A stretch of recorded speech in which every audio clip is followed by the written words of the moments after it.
This is Maisie Ganzler, and you're listening to Awakened Nation with Brad Solis. A huge shift is taking place on planet Earth. People seem to be waking up. Tired of the way things used to be, they are creating something brand new and changing the world we live in. My name is Brad Solis, and I get to sit down with the next generation of idea makers, the disruptors, and the game changers. Everyday people, just like you and me, from all over, who are doing amazing things to Awakened Nation. Hey, everybody. I have an extraordinary guest on today, Maizie Ganzler. Welcome to Awakened Nation, by the way. Thank you. It's fantastic to be here. Yes. And we have to give a big shout out to my friend Denise Griffiths for introducing us. Denise, you were on her show, your partner in success, and it was an amazing interview. I enjoyed it immensely, by the way. Thank you. It was great to talk to Denise, and she's been a fantastic supporter of my book, posting on all sorts of platforms and introducing me to you. So I really do feel like she's my partner in success. She is. I've known her for over a decade. Sorry, Denise, I revealed how long. But yeah, she is our go-to person when it comes to podcasting, especially. So we're going to get started. Ladies and gentlemen, if you're just tuning in, you're in for a real treat. Meet Maizie Ganzler. This is what I love. Her new book, You Can't Market Manure at Lunchtime, is probably one of the best titles I've ever seen.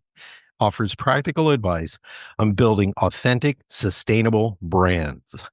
As the driving force behind a $1.7 billion company serving millions of meals annually, Maizie has led initiatives in local purchasing, sustainable seafood, and more, making her a leader in holistic wellness. With a bachelor's degree from Cornell University, Maizie brings both knowledge and passion to her work in creating a more sustainable future. Welcome to the show, Maizie. Thank you. You're welcome. I watched your TED Talk and I was incredibly impressed. You were inspired. To come into this work, you either have to have two things that happen. You either hate inefficiency or you get the fire lit in your belly. And you talked about your CEO, Fedele, being that sort of inspiration for this. Do you want to talk about that a little bit? Yeah. So Fedele Bauccio, the CEO and founder of Bon Appétit Management Company, where I spent 30 years as chief strategy and brand officer, is the definition of fire in the belly. And funny that you should use that phrase because it's one of his favorites as well. He has a driving internal force to make change and to be bold. He's a man of great passion. And one of his passions actually became manure lagoons. This is where the title of the book, You Can't Market Manure at Lunchtime, comes from. Fedele spent 2 years on the Pew Commission for Industrial Farm Animal Production and traveled the country looking at how animals were being raised at industrial scale for food. One of the things he discovered is that large hog farms have something called manure lagoons. You've got thousands of pigs in the same place, all doing their business, and it pools into lagoons. That excrement is then sprayed on fields nearby. So it's sprayed into the air, and the neighboring communities have higher incidences of asthma, lung cancer, and other health problems. And Fedele got pissed. He started bad-mouthing this pork supplier that he toured, who happened to also be our pork supplier. So they didn't like that very much. Came to meet us in our offices, and Fedele was railing that fire in the belly. He had an intense desire to improve an inefficiency, like you said. He was really angry. And I was going, great, I work for a company that's going to make sweeping change. It's going to cure one of the ills. But how do you market that? How do I get market credit for it? You can't talk about manure at lunchtime. And so my book is really about marrying the two, about making real change as well as getting market credit. For those of you who may not realize this, I grew up in Lebanon, Pennsylvania, so I know what manure smells like, especially on 4th of July and Memorial Day, Labor Day, most of the major holidays through the summer, simply because farmers like to spread their manure the day before so they can have the day off. And Ah. and I can tell you I've smelled pig manure and I can tell the difference. I'm a connoisseur of that smell, it seems like. But I got used to it. You talk about this in your TED Talk. You can get used to it. And it's almost like ubiquitous background noise almost. But I want everybody who's listening to imagine this. And this is why we're talking about sustainable farming and trying to interject into the industrial farming complex better sweeping change, because I want you to imagine a pool of manure the size of a football field. And it's dug probably about 2, 3, 5 feet maybe. And the hogs are in their pens. And when they defecate, it goes straight into this all day long, probably 4 or 5 times a day. Does it smell? I want you to imagine that smell, okay? No one can buy a house near there. And we're not talking a few 100 feet, we're talking miles. Now, imagine that manure being scooped up several times a day and then sprayed on crops around the area. This is the smell that you will have in these areas, and the people are suffering, and no one seems to listen. So let's dig back in. It seems like we're in the age of corporatism, is what I feel like. And, I see this in the global warming, memes. I see this in, people pushing for veganism and things like this. The big thing that's being left out of the conversation is the corporation. Why do you think that is? And how hard has it been to bring corporations to the table and hold them responsible? Well, I think corporations have spent a lot of time and money getting us all to think about personal responsibility as a way for us to not think about their responsibility. You Exactly. look at online carbon calculators. It's very easy to find a carbon calculator to calculate your carbon impact. It's much harder to find a carbon calculator to calculate the impact of a large company. Now, that said, I think we should always remember that corporations are made up of people, people like me, people like Fidel, and we can bring our values to the corporate marketplace. And if done well, I think that customers will care and will reward you for that. But it's easier to think about shareholders as instead of all stakeholders, like the community, like the earth. There's an episode of Adam Ruins Everything where he exposes why we're not seeing the corporate voice in all of this. And what happened is, back in the 70s, a group of corporations led by like Coca-Cola and DuPont and all this, they got together and they were dumping chemicals into the waterways and trash and everything. They came up with an idea that maybe we should, do advertising, and they started to blame the consumer. And they came up with this idea called a litter bug. You're the litter bug. And they did these commercials where people were dumping bags of garbage out onto the highway. Mm. And there was a Native American standing on the side of the road, and he just turned and looked at the camera and he was crying.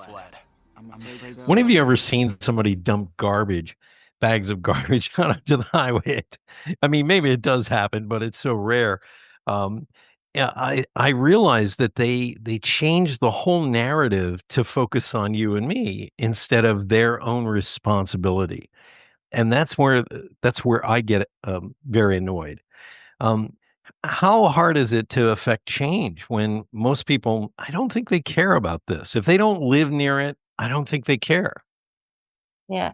Another factor that makes it hard to affect change is the way that public companies have to do quarterly reporting of profitability. And so it gives you a very short term outlook. You're only looking a few months ahead to that next quarterly report. Yeah. Um, I got to speak to Jim Purdue of Purdue Farms, Right. and I asked him if he thought being a family-owned company had anything to do with the leadership that they've shown as an organization. And he thought about it a moment and he said, yeah, there's a big recycling plant I built that I probably couldn't have if I had to do quarterly reporting because it hasn't made any money yet, but I think it will in a few years. He's got this different outlook when he's looking generationally instead of quarterly. And I think that that's part of why it's hard to get companies to care. But I do think that people care. Yeah. You say that people who don't live by the farms don't care as much, and I would agree with that. But I think that if you do look at any study of millennials and even more so Gen Z, they are engaged in community and they do want to be part of making change. It's kind of the positive side of the self-centeredness of those generations that's been described is that they also think that they have power to make change and they want to use it. I think we're seeing that a lot right now in politics, right? With the Yeah. global issues going on. So I think if we get them the information, if we speak especially to college students and younger, people will start to care about those manure lagoons, even if they're not right next to them. I agree with that. It starts, at a grassroots effort at the collegiate level and even high school, I would say. I used to be I'm a former C-level executive myself of a publicly traded company. And one of the things that used to bother me is when I made a pure, exclusively good for the company decision, it was usually not so good morally. Like someone had to be fired, even though they were doing a great job. And if I did something morally and ethically perfect, sometimes it went against our, annual report, our quarterly reports. You can't do that. You can't provide your employees with an ESOP program right away, or all kinds of things. So corporations, they still teach this. They still teach basically that you just fire an employee regardless. And if you watch shows like Undercover Boss, one of my favorites was the CEO of 7-Eleven. He couldn't figure out why this one 7-Eleven in the middle of Long Island was doing $4 million a year, and it was mostly coffee sales. And he flew out, went undercover, went in, and he found this. There was one woman there and she was there from sunrise to, late in the afternoon, and she knew everybody's coffee order. And, if you look, because he was thinking of closing down different 7-Elevens that weren't doing well. But if you look at the way they still teach in these institutions about being a corporate leader, they don't go into this touchy-feely stuff, this, soft skills, people, and that you said it, corporations are people. And the people at the front lines, I feel, are the ones who really have the secret sauce of how to run the corporation, and people ignore that. Do you want to talk about that a little bit? Yeah, you make some great points, and you said we're in an age of corporatism. And I think that that's really, really true. If we look at what's happening on a global level, agree or disagree with with how he wields his power, a CEO like Elon Musk has, in some cases, even more power than governments. If you look at what he's been able to do with Starlink in Ukraine and Crimea, and uh, and he's also been rewarded, as you say, for laying off thousands of people. And in Right. fact, what he did at Twitter has, and I will intentionally use the word, infected other corporations where Meta then laid off thousands of people and saw their stock rise. Right. But there's another side of it. If you have a leader that does behave differently, you look at like what happened when OpenAI tried to oust Sam Altman and almost the entire team walked out, right? They all said they were going to quit and go to Microsoft.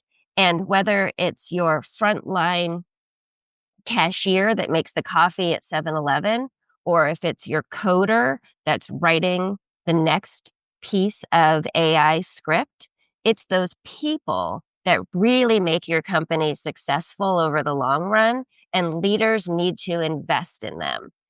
One of the things I say about sustainability is it's your secret weapon when it comes to recruitment and retention of employees. People want to work at places that care about their communities and care about the environment, where they can bring Mhm. their values to work. Is part of what kept me at Bon Appetit for 30 years.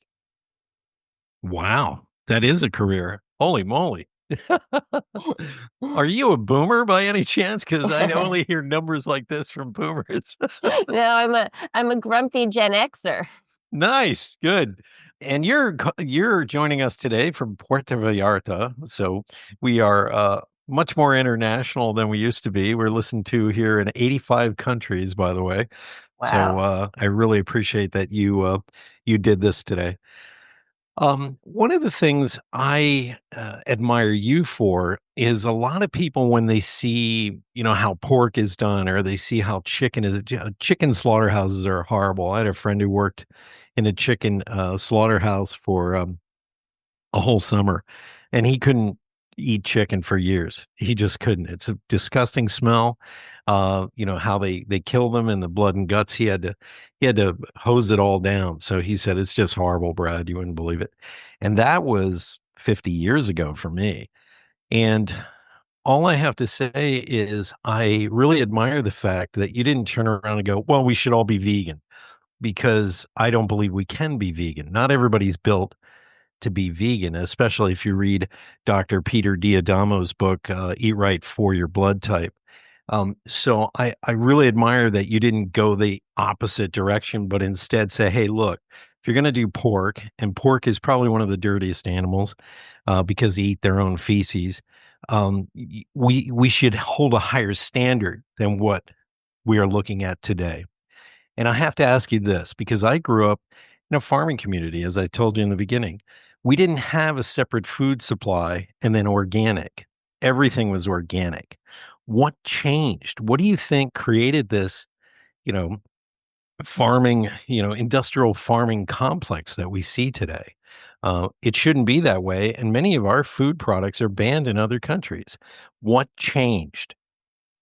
I think it was that killer word efficiency, that people who uh, figured out things like that if you fed a low dose of antibiotics to chickens, that they would grow faster.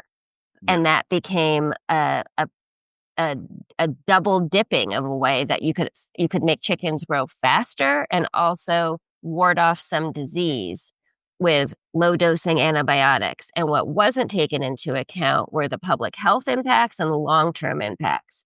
And we now are, for example, in a world antibiotics crisis where we have more people dying in this country of MRSA, which is an antibiotic resistance disease, than we do of HIV. That's a pretty Wow. staggering statistic. Wow. Um, and a great example of the circle of this type of learning is, I don't know if you remember, Chipotle several years ago put out a short film, an advertisement during the Grammys that was a 2-minute film called Back to the Start, following the cartoon, but based on the real life of a pork producer named Russ Kremer, who had grown up on one of those small farms in an area like where you grew up, and then went off to ag school and learned about the more efficient way to grow pigs, and came back and convinced his family to convert to an industrial hog operation. Well, fast forward many years, and he was actually injured on his own farm and almost died because he got an antibiotic resistant infection. Wow. Went back and reconvinced his family to change back to the start and to go back to that old way of farming, and became a farmer with Nyman Ranch, which is a conglomeration of a bunch of small farmers like that. Chipotle, who uses exclusively Nyman Ranch pork, made this 2-minute movie using a Coldplay song sung by Willie Nelson and a cartoon. And it was the hit of that Grammys. Every major music performer was on that Grammy stage. And what everybody was talking about afterwards was that Chipotle ad. And so I think that's a great illustration both of the problems in our industry as well as the solutions and how to get customers interested in the ideas. I think that's how it has to be done. When they brought out Captain Planet, I burst out laughing. They were trying to get young kids, to understand what was happening globally, and kids kind of were like, that's kind of hokey. They knew they were being sold to a little bit, but I think if the education is brought up this way, it's really powerful. What Chipotle did, it's like, look, what you put into your mouth will determine your health. And this infuriates me because I spent a 35-year career doing the meetings for pharmaceutical industries. And I can tell you, the FDA has this crazy idea in their head that what we eat, if it has antibiotics in it, and it has growth hormones in it, and it has, all kinds of things in it, that doesn't affect the person eating it. They have this crazy idea that it just gets flushed out through the liver, and it doesn't. We're seeing weird diseases now that actually never existed before, and it's part of our modern world, our modern farming.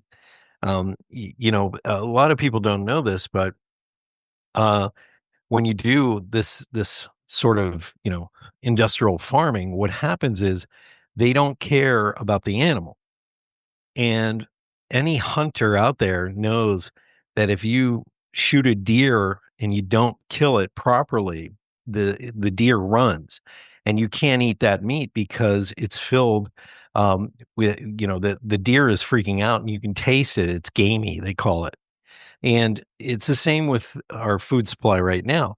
If you've ever eaten a real chicken that has been allowed to grow from a chick to a full-sized chicken over 12 weeks, by the way, you will taste the difference. You probably taste it while you're in Mexico. The food is just delicious. You can taste it. It's different. But if you're an American, you may not know this. They inject the chicks with growth hormones, and the feed is filled with all kinds of stuff. And they actually start slaughtering these chicks because they force them to grow to full size in 6 weeks using steroids. And to think that doesn't get into the human body is naive as hell, I feel. And it's why we see these generations now that are not only a foot taller than their parents, but they also have, we have boys with breast tissue now, and fat where we never saw that on men, on their hips and thighs, and higher estrogen in this generation. So if you think this is, some sort of, corporate conspiracy or whatever we're talking about, this is the result. And I take my hat off for the work you're doing. Thank Let's you. get into the book. Why the title? I love this title, but let's talk about that.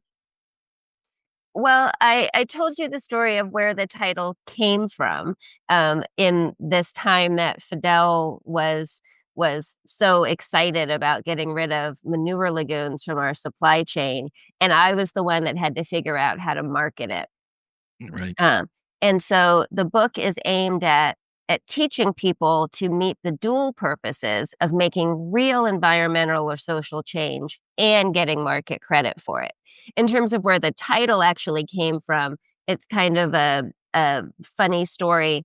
The publisher, Harvard Business Review Press, asked me to send a list of titles that were all the ones I'd ever thought of, including the ones that I had rejected when I did the proposal. And this is one that I rejected because when I wrote the summaries, I wound up shortening it to manure. And I just kept writing manure, manure, manure. And I thought, you can't call your book manure, right? um, and they had their sales meeting, and my editor came back and he said, this never happens. They picked one of your titles. And I thought, which one? I had so many clever titles. And he said, you can't market manure at lunchtime. And I said, that's the one you picked. But it certainly, I think, is thought provoking. It is. I had James Bond, yes, that's his real name, James Bond on my show, and he is the author of Brain Glue. And he talks about these like 14, 15 triggers that the brain has when you write a certain title. And you actually hit the nail on the head with that because it resonates. It makes you lean in and makes you go, what? Who would even try to sell manure at lunchtime? So it makes you question, um, it's as powerful, and he talked about this in the episode. It's as powerful as that image of here's your brain. They show an egg and they go, and here's your brain on drugs. Any questions? That simple idea of just cutting out, all the fat and just going with your title. It's a great idea, by the way. We're talking about the food industry right now, mostly, ladies and gentlemen. But you talk about sustainability can be for any company. Would you like to just share some of the companies that are doing it right that you discovered? Well, my expertise deeply is on the food side. So for the book, I spoke to 12 leaders from companies that many people will recognize, like Whole Foods Market, Chipotle, Cliff Bar, Annie's Homegrown. Um, but I think that all of the lessons are transferable to other industries. I may be talking about chicken farms, and you may have server farms, but you are still looking at the impacts of your operations and your supply chain on people and planet. Yeah. I think the most sustainable businesses are here's a good example of one. Rum production. I don't know if you know this, but rum is made from sugar cane, which is distilled into molasses, which then its byproduct is rum and carbon dioxide. So they cap off the carbon and sell it to seltzer and soda companies. So even the waste product gets sold, even the waste product gets used. And I feel there are whole industries that could learn a lot from recycling waste or taking that waste and turning it into something else. Japan as a whole is really good at this. They take their garbage and they compact it and they turn it into bricks for houses. They take wood pulp, they press it down, mix it with polymers, they build bridges with it. We don't do that in the US for some reason. And I think there are industries that really could benefit from, I guess, what it would be is future think. I like the car industry. They've discovered that these e-cars actually will pollute the environment much, much more because of the lithium battery situation and things like this. So I feel like the car industry can do better. Airlines, you know, we get jets crisscrossing the sky all day long, thousands and thousands of flights. Just look at I live near airports in New York City and Vegas and all this. So those industries can do better. And I think that's what the future is. Um, uh, if there was an industry that you wanted to work in, what would it be besides foods? I'd like to work in clothing. I think clothing's really interesting because what's happened is we've gone towards this fast fashion where clothing is become disposable, wear it once or twice and get rid of it. And when they've done studies into clothing production, a couple of surprising things have come through. One of the least sustainable pieces of clothing or parts of the clothing manufacturing process is just what you're saying about waste is the fabric that's not used between the pattern cuttings. So what could we do with that? And then secondarily, the washing of clothing again and again. The CEO of Levi's came out and said, "Don't wash your jeans."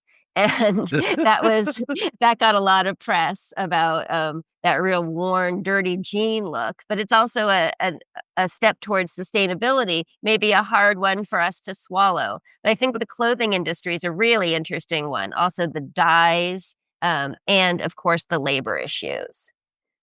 I'm laughing because, all the women out there who hear that don't wash your Levi's as if anything else could make men more disgusting. Am I right? Right. Yeah.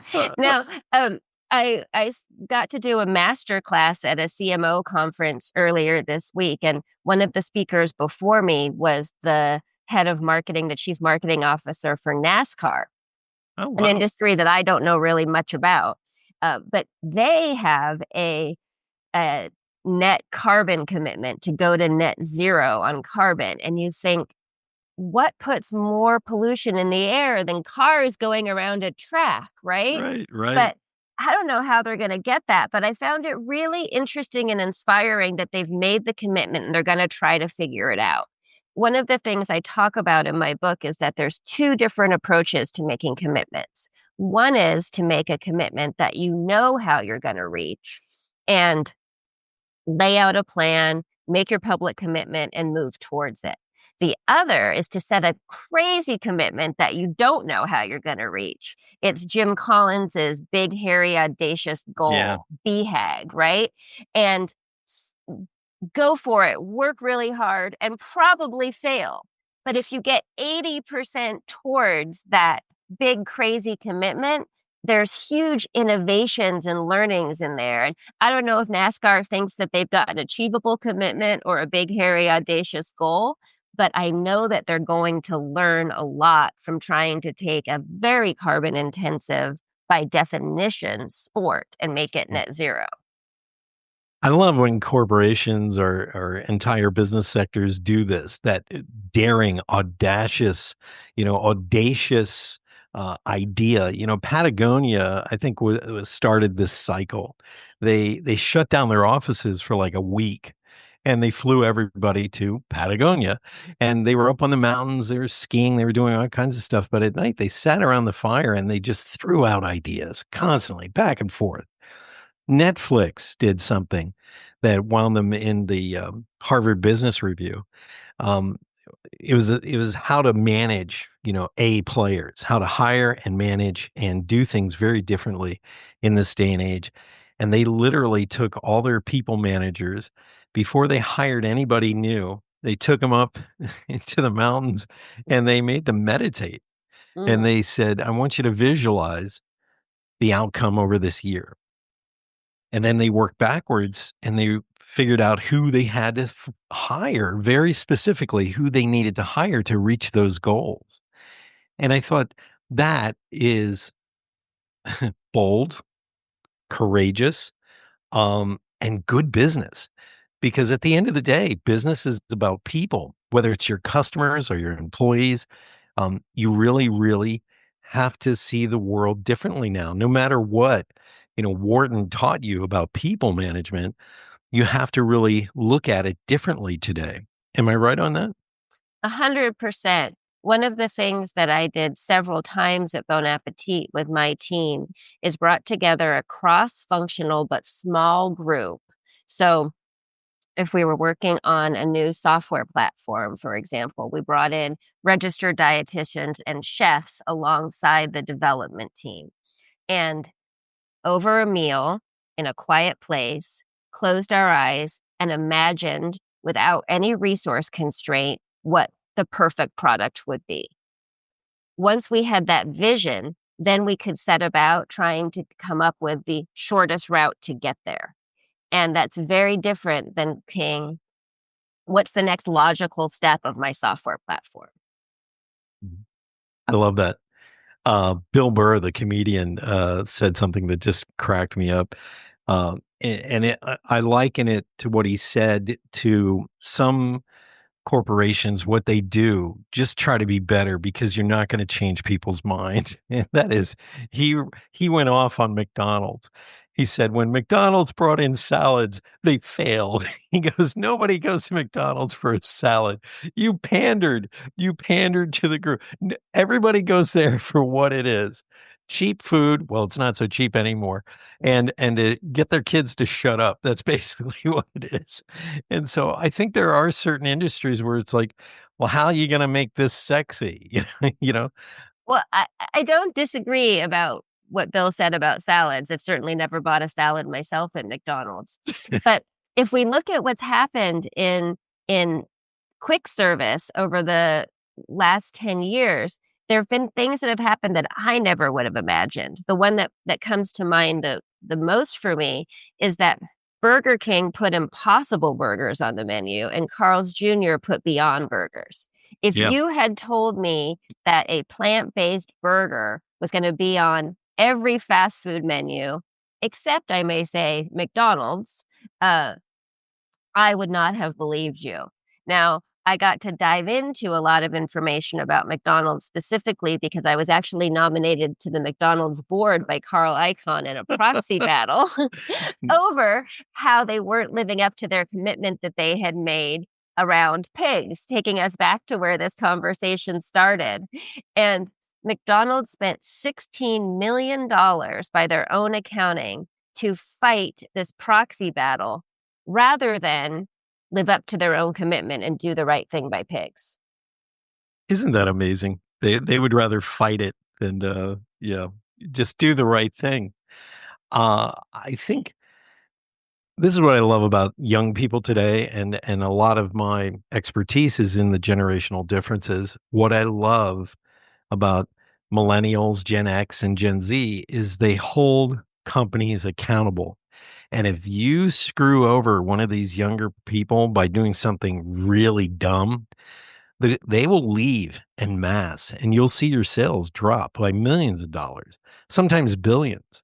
So I that's the one thing I admire. I mean, amongst many things, this new set of generations, because my generation, we were brand loyal to the point of being stupid sometimes.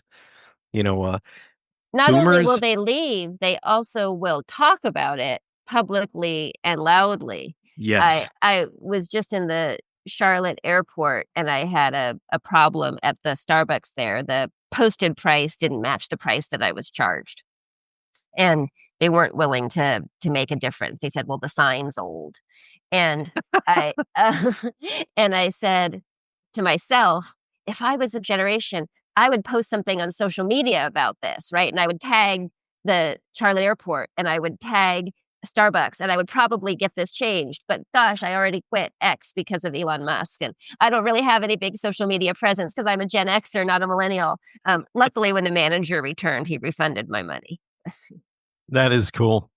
Yeah, my girl's the same way. She's 13 years younger than me, and everything for her is digital. Everything. I'm like, just pick up a book. No, I got the Kindle version. I'm like, okay. Uh, yeah, it definitely is a generational difference.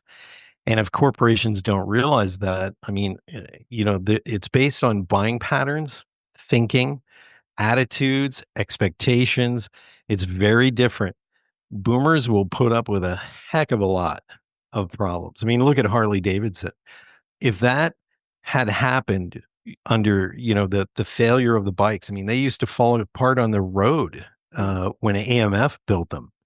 And so if that happened to this generation, that brand would be dead.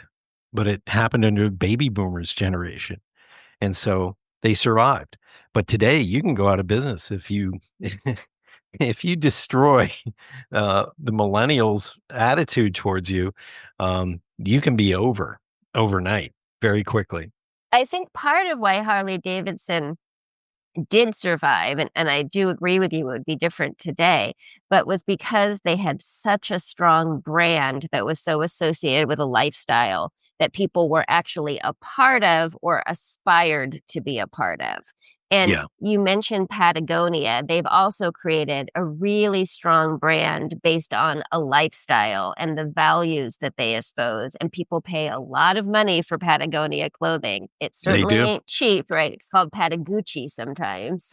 Um, but it's part of people's identity. Right. That's amazing. How do we get a hold of you if we need to hire you or anybody is curious about what you do and wants to bring you into their corporate world? Where do we get a hold of you?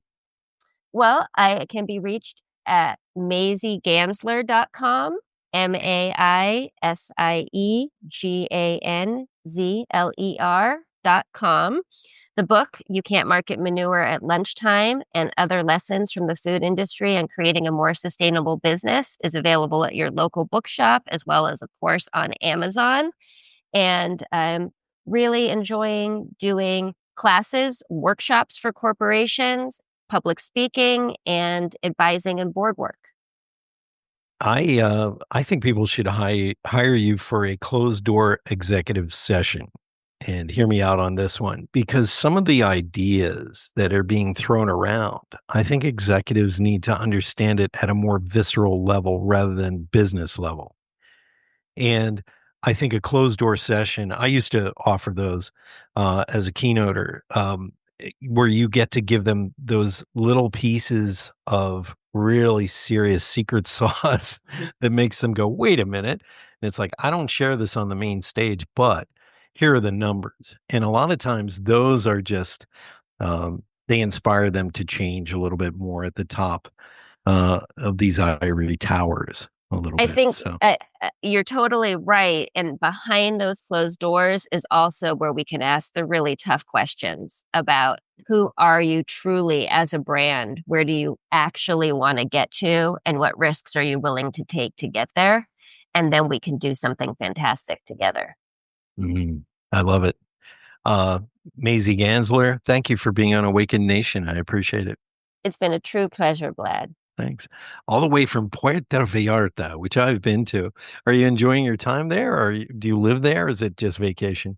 I live here part time here and part time in Santa Cruz, California. It's a pretty nice life. I thought about living, abroad as well. Costa Rica came to mind. My girl and I were thinking of Vietnam as well. But yeah, I love Puerto Vallarta. It's so beautiful down there. And you're right at the edge of the jungle, so it's easy to go in, just enjoy yourself. And if you want to swim in the Pacific, easy. You're an hour and a half, I believe, from Acapulco. So if you want to go there, but you have everything you need right there. So Yeah, it's I good. love Vietnam as well. You've got good taste. Yeah, no, thanks. My girl's from Vietnam, so I've learned to cook all the dishes from Vietnam. I love to cook, so Oh, when am I coming to your house? when we get our big backyard done, I'm having a party. So I'm running the grill, and we'll make some pho Nice. and everything else. And I'm Hungarian, so yeah, I'll have a few Hungarian dishes. That'll be fun. So good. Thank you for being on Awakened Nation once again. But I'm not going to let you go just yet. I have a few questions in the lightning round to ask you so that our listeners get to know you better. So, are you ready? Ready. Okay. My favorite question to start this is, do you have a favorite memory? My favorite memories center around food. And and you mentioned pho, which is a Vietnamese street food. One of my most favorite memories was being at a night market in Chiang Mai, Thailand, and having cow soy noodles, which is a dish that has both a fried noodle and a steamed noodle Ooh, in a like yellow curry broth. And where could you go wrong with two types of noodles? And the whole thing costs about 70 cents. I know. It's incredible. We go to the Asian market and we look for all the ingredients because pho takes several days to make. You have to put the bones in a broth and you have to put in the right herbs. Then you let it sit. Then you pull out the gelatinous mass and then you reheat it and you add some Chinese. It has to be Chinese crystal sugar, by the way. You add a touch of that and then all the other seasonings. And yeah, you should see my kitchen shelves. It has all the Asian seasonings, the fish sauce and the mushrooms and everything. And I love that stuff. I love the flavor. And we have a bottle of sriracha sitting in the refrigerator at all times.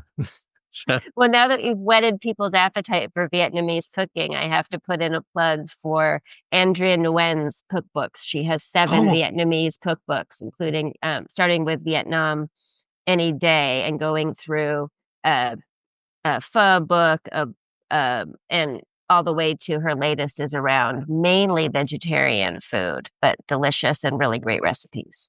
that's awesome. Um, and speaking of food, my second question is, what is your favorite cuisine? Well, it sounds like now I'm kissing up, but it really is Vietnamese. My favorite dish is bún bo, a cold vermicelli noodle on a Hmm. bed of crispy cold lettuce within a steaming hot. Um, and I'm going to admit it and say beef would be my favorite. That's the higher carbon choice. But when you've got all the other elements in the dish, you need very little beef just 1 to 2 ounces as opposed to what would be normally center of the plate. And you Right. get that unctuous beef flavor, usually marinated in lemongrass before it's grilled. And then fish sauce poured over it. It's spicy, it's sweet, it's hot, it's cold, it's crunchy. That's my favorite. You know, it's weird. That is my favorite dish out of all the Vietnamese, and I usually get it in beef, but try it with shrimp sometimes. It's really, really good. It's the dry noodle bowl. Everybody knows what it is. And then you add just a touch of the fish sauce. I love that. Um, my last question is, what is your greatest hope for humanity at this time? Ooh, my greatest hope for humanity. I mean, of course, we want the big thing like world peace. Um, but if I could just ask people right now to take the time multiple times a day to put themselves into somebody else's shoes, to think about something from a different person's perspective, be that your spouse, be it the person at the airport Starbucks that you're mad at because they mischarged you, be it somebody sitting across from a negotiating table or somebody that works for you, just to think about things from their perspective for a moment. Wow. Well said, Maisie Ganzler. Everybody, please reach out. Thank you for being on Awakened Nation. I really appreciate this. Thank you. Thank you. You bet. Hey, everybody, tune in next week and we'll have another extraordinary guest on Awakened Nation. And we'll put everything in the show notes so that you can reach out to Maisie. And I hope you enjoyed this episode. Until next week, bye bye for now. Thank you so much for being a big part of the Awakened Nation movement. This is how you can help me and our extraordinary guests. If you guys enjoyed this episode, please like and subscribe and share this episode out on Facebook, Twitter, and Instagram. And let's grow this movement by word of mouth. Our success is because of you. Thank you and see you next week.